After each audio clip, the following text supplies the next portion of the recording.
Alright. Hey there everybody, Josh Reporter with T-Body Performance, and we're going to discuss torque tube, disassembly, parts availability, and probably some of the symptoms that you're going to run into when you get into these torque tubes, and why you'd want to be replacing them.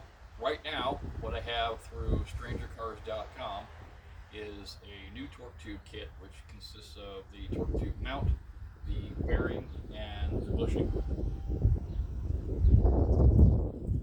So down here, this look good right here. Nice, good. Go ahead. Okay. This is what you're going to get at strangercars.com. This is courtesy of our friend Charles Goose on Sugar Owners. He has gone through the trouble to go through the channels to get these directly from Brazil, and they are a direct fit for our torque tubes. What you're going to get in this kit is going to be the main foot mount that goes on the tube itself, goes inside the metal part. And this locates the entire center of that torque tube underneath the car. You're also going to get the bearing, which is for all intents and purposes a 6004 RS, but they are made specifically with the center bored out bigger to a metric size to fit the shaft of these. So this is kind of the only place to get them. Unless you want to take the time to machine one out.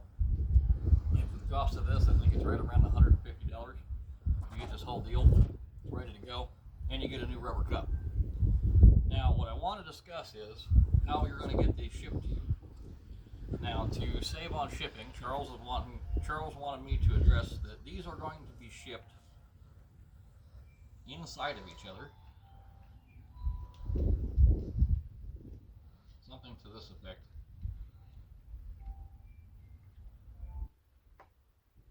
Like so. When you get this box, you're going to open it up and you're going to go, man, that looks like the wrong part. It is in fact the right part. In fact, two parts. And you just simply push it back through. You now have your bearing cup and your mount. Tools that will be needed for this procedure are a 19 millimeter for the bolts here that attach the torque tube to the rear axle, a 15 millimeter. You're going to need a 15 millimeter for the torque tube mount head to the floor, a 13 millimeter socket, which will get the bolts loose and hold the feet into the bottom of the mount. And then you're going to need an 11 millimeter. That 11 millimeter is for the bolts that hold your U-joint straps on. A 7/16 works in place of that if you do not have an 11 millimeter.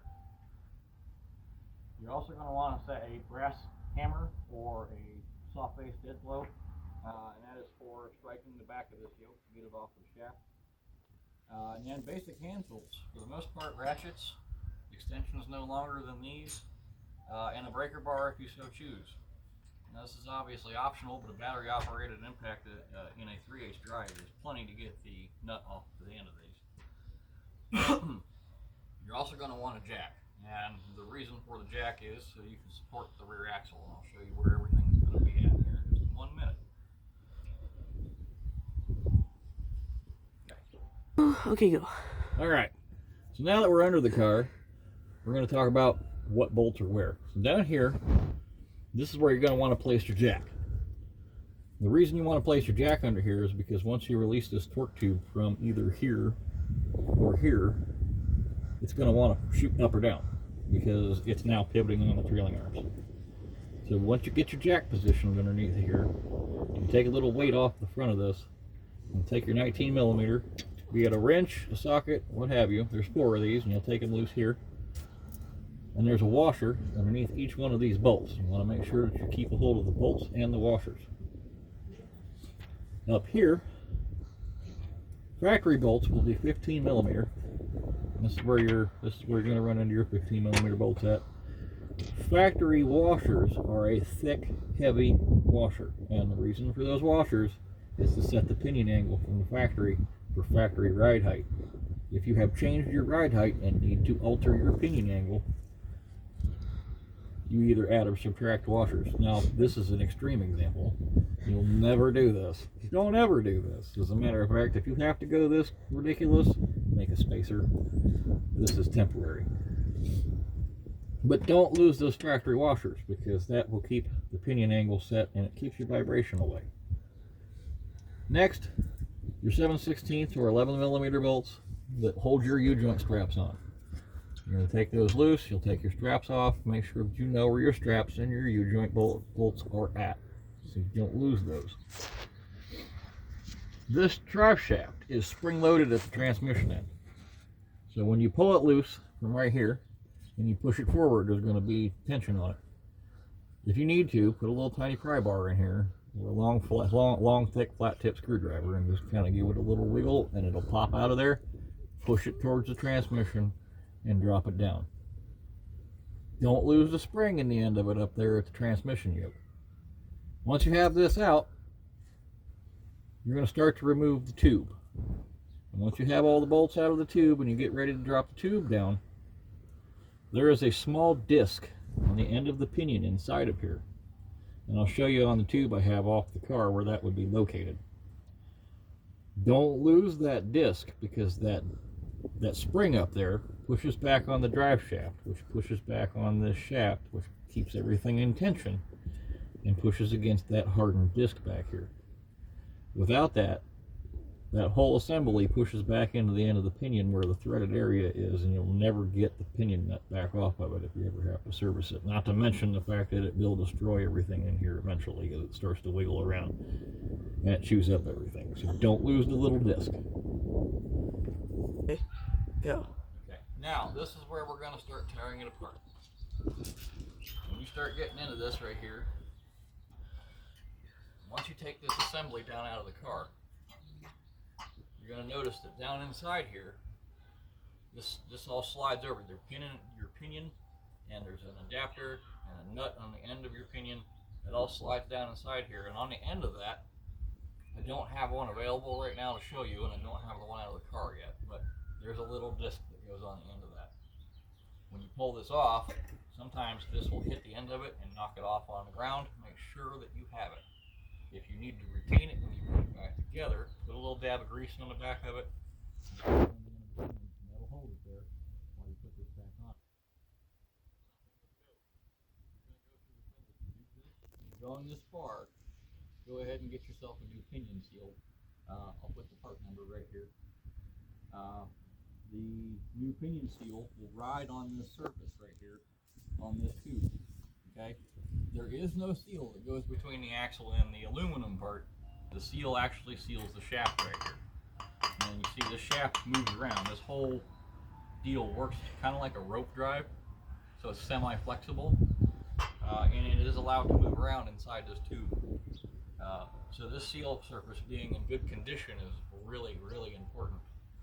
If your seal has cut a groove into that, you're either going to have to find a sleeve that will fit over this, or take it to a machine shop and allow them to repair that, build it back up, and machine it back down. Because you have to have a good seal surface. Even a new seal on that groove will end up leaking over time. Very premature. This is a weep hole, and this is supposed to be open. Often when you'll find somebody has been into these cars before, you'll find that there's silicone all the way around this, and this weep hole is blocked up. As a matter of fact, some people have even gone to putting grease fittings in the bottom of these torque tubes for some reason, and filling the torque tube full of grease. Don't do that. Not only is that a bad idea and not necessary, but you also run the risk of heating up the bearings, because you have all that grease packed in there. And if you have too much of it in there, it can cause overheating issues. It'll also chew up the seals. So don't do any of that. This is here, it's necessary for a reason. Its function is to allow any kind of water that has come up under the car and into this tube to drain out. And it's also necessary for the gear oil, if the seal was to fail, to drip out. And that lets you know that your seal's bad. Now, actual disassembly on this is fairly simple. Right here is your 24 millimeter, and of course I have the handy tool here to make it quick. You Basically just grab a hold of this.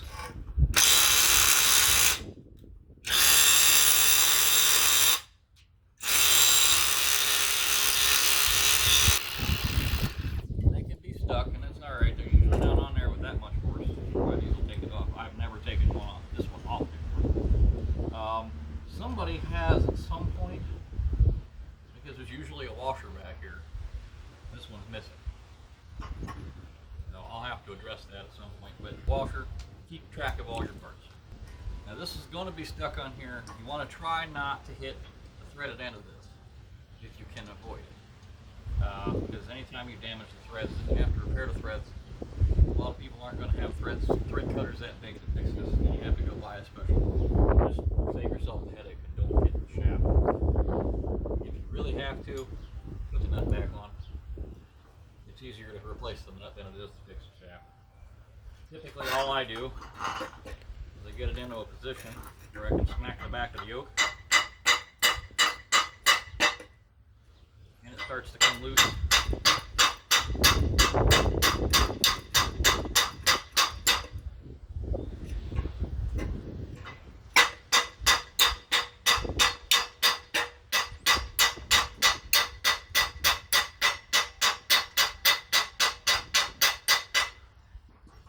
This one's going to be really stuck. Now, in a case like this, what I'm going to end up doing is I'm going to take it over to my press, and I'm going to position it with my bearing splitter underneath of it. And I'm just going to push down on it. It's going to pop apart. So I'm going to go ahead and do that. If you're stuck doing this in the field, you can get a puller with a couple jaws around it right here. It'll also go down into the middle of this. And you can run the puller off, and that'll still pull it off of there. So let me go run this off real quick. I'll be right back. You're good. Okay. You recording now? Awesome. Alright, well, after I got medieval on this one, I ended up having to do a lot of no-nos. But I got it apart. Needless to say, this one, due to the shaft problems, that's not going back in this car, so I don't know. But this will slide off. So you'll have your nut, typically a washer, then your yoke. Then you're going to have another washer. Now there's two directions to this. You see there's a groove. This is to facilitate sitting up against that bearing in there. Only that particular portion of it touches that bearing, and that's so there's seal clearance in there. So you want to make sure that the flat side of that washer goes towards the back of the yoke when you reassemble. Now, of course, this is going to be stuck, and if you had anything like what I had when you were trying to pull this apart, it all popped out the end of the rubber. In which case, then you had what looked like this on the end of it. This is the bearing you'll have to remove. That's this bearing right here. And it's going to be stuck on there.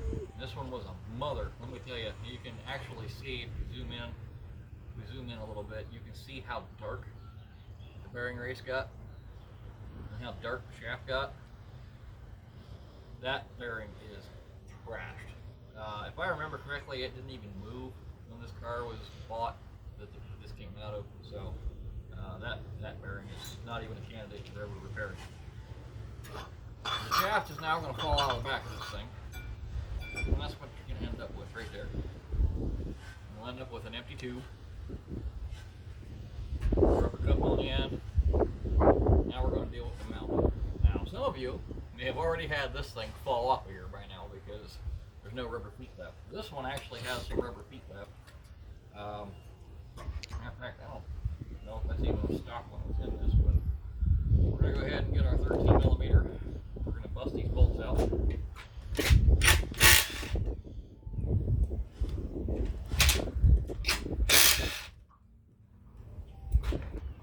This is now loose from the feet. And you'll notice that it starts to move, but it's not going to come apart generally that easy if it's in good shape. If these are wore out and they're shrunk up, obviously this one's starting to peel and it's full of dry rot. So even though it's a good one, I wouldn't keep it around for anything but an emergency. this is the point where you're going to start wanting to clean things up. This rubber piece in here, there are fingers that are bent around in a couple places, here and here. You're going to get in through the sides, and you can kind of hook in from each side and get the opposing side's tab. And you can kind of pull that tab apart a little bit to facilitate pulling this rubber boot out of here. Or sometimes you can just simply peel the boot out.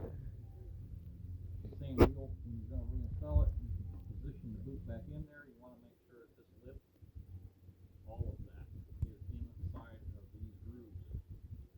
Okay? There's two ways you can go about this. There is an optional way if you don't want to go through the trouble to bend the tabs away and try to bend them back. There are spot welds in 3 places, and I think 2 places here on both sides. If you take those spot welds out, this clamshell comes apart, and it makes doing this a little easier, and you can clean it up and paint it if you got it apart. Once you've got this back together and you've got the new boot and bushing or bearing in here, the tube part becomes the fun part. Because these are obviously going to be a slightly different shape because they're brand new. When you do these, you want to make sure that this is aligned before you take it off the tube. This is important because it just simply presses on the end of this tube. There isn't anything else besides the rubber fingers in here to hold on.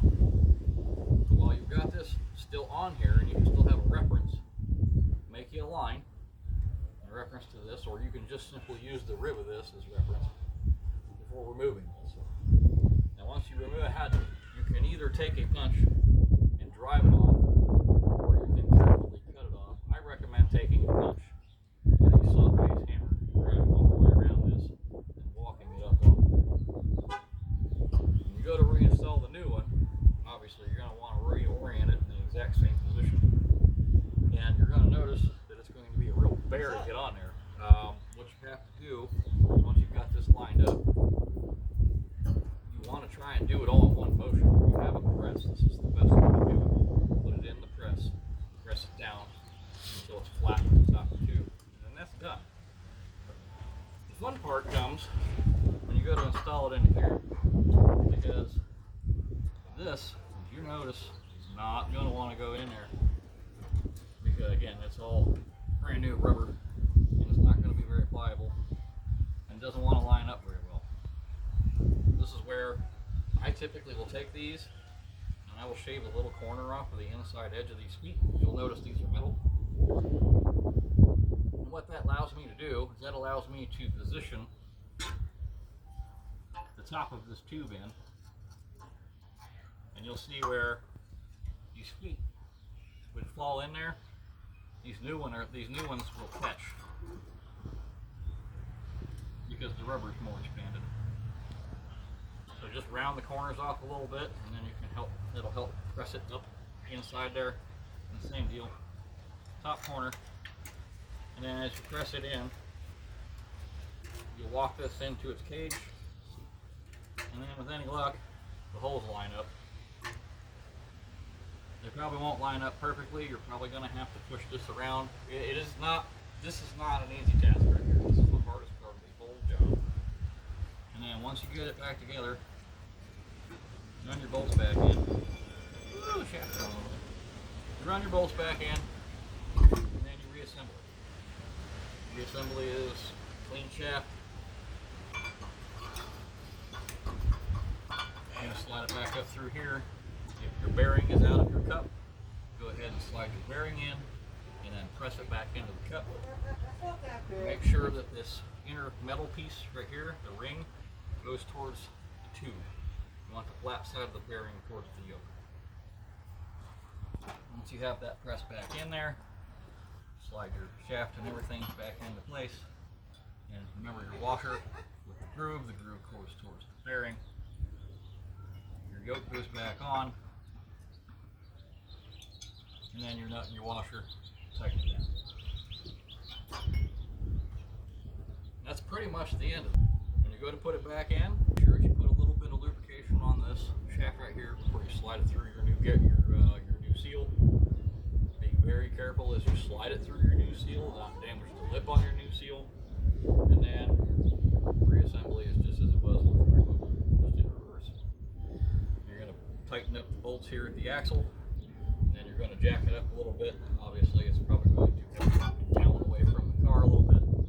Jack it up in position, put your large pinion washers in, put your bolts through, reinstall your drive shaft. A couple things to note before you pull your drive shaft. If you know for sure factory U-joints are in there and nobody's ever pulled that drive shaft, mark it. You want to put it back in the same orientation as this. Same thing with the yoke to the shaft. If you can, make a mark, try and orient it back to the shaft. All of this stuff was originally supposedly balanced from the factory. If you have some serious vibration issues that kind of come and go, oscillating issues through the drive shaft or the transmission tunnel, it's probably this bearing right here being dried up and shot. And it's allowing this thing to kind of walk around in there, and it's probably spinning the whole thing in the bearing cup. The other thing is, sometimes if the U-joints have been serviced or somebody's had this torque tube back apart, they don't necessarily go back together in the same orientation, and what that can cause is a vibration.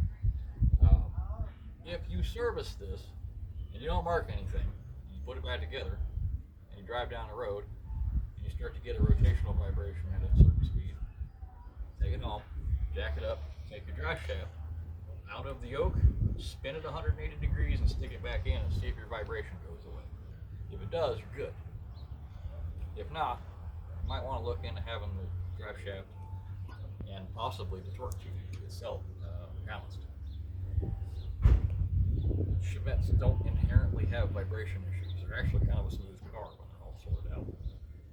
For a tiny little economy car, they have a nice ride when everything's sorted out. But specifically like the 35 to 55 and like sometimes depending on the situation, 65 to 75 mile an hour range, you get this oscillating whir, whir, whir, whir coming out of the transmission tunnel. This is usually the blame. This will get you fixed up. Now again, these are available through Charles, through strangercars.com. Now he is planning on doing things besides Chevettes. He's, as the name in his site describes, he's going to be doing the oddball stuff. So he'll be taking parts from a few other places you're going to see on the website. There probably will not be just Chevette stuff there eventually. There'll be some other oddball cars there, but for the most part right now he's catering to the North American Chevette T1000, 1000, Acadian, and the Brazilian Chevette market with his parts. We currently have through him the torque tube kit. Again, I think it's right about $150. I'll put the part number and price down here. And then he also has window sweeps.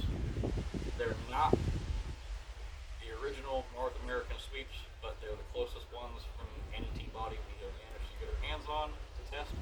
They fit great. Nobody's really complained. They actually have a really good fit. So for those of you that need the window sweeps, check him out too. Also, clutch fork boots, I believe, are on there right now for the 4-speeds. And he has a number of other things as well as some t-shirts on there. So go check him out, strangercars.com. That pretty much covers this. If you have any questions, feel free to email me. My email will be in the description below. Or you can message me through Facebook. Any questions regarding the parts can be directed towards Charles through strangercars.com. He has contact information on his website. I would imagine through his email. And of course, if he does not have this stuff in stock, if he does keep it in small quantities, he keeps a regular stock coming back in. So if he doesn't have it right then, he will have it in short order. If the website shows that it's not in stock currently, maybe just contact him and find out when the expected date will be. But I have so far, every time I've needed one, he's had one. So definitely look into this. These used to be prohibitively expensive for an almost free car. Now the car's starting to be worth a little bit more, and it's been long enough, the parts have come down in price, so everything's kind of evened out. if I'm not mistaken, I remember these used to be available through one particular location for around $450. And a lot of people had a hard time justifying $450 for a car that was $50. So I would say even at $150, even if we were still in that particular period of these cars were almost free, this is worth it. Absolutely, 100%. Just to have the ride and the oscillation out of the driveline. So, till next time, I have some other videos coming up. Obviously, you still see that I have projects in the garage. I have some really cool stuff coming up on this one here. But in the meantime, I'm going to get back to cleaning up, organizing, and I have some more stuff coming up for you guys out of my own garage as far as parts go. Parts that you may soon be able to find through Charles's website. So stay tuned. In the meantime, keep that shiny side up.